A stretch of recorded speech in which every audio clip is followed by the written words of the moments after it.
السلام علیکم۔ حضور نبی کریم صلی اللہ علیہ وآلہ وسلم کے زمانے میں جب ملک یمن پر چڑھائی کی گئی اور وہاں سے کئی قیدی حضور نبی کریم صلی اللہ علیہ وآلہ وسلم کی خدمت میں لائے گئے تو ان قیدیوں میں قبیلہ بنی طے کے سردار حاتم طائی کی بیٹی بھی تھی۔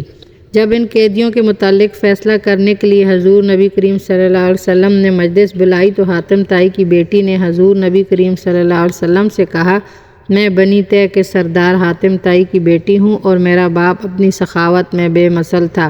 کوئی سائل میرے باپ کے دروازے سے خالی نہ لوٹتا تھا۔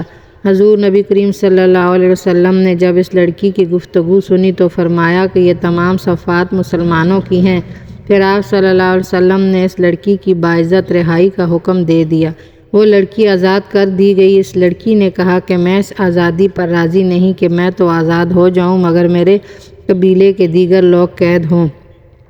حضور نبی کریم صلی اللہ علیہ وسلم نے جب اس لڑکی کی بات سنی تو فرمایا کہ تمام قیدیوں کو رہا کر دیا جائے اور پھر وہ تمام قیدی باعزت واپس ملک یمن روانہ ہو گئے۔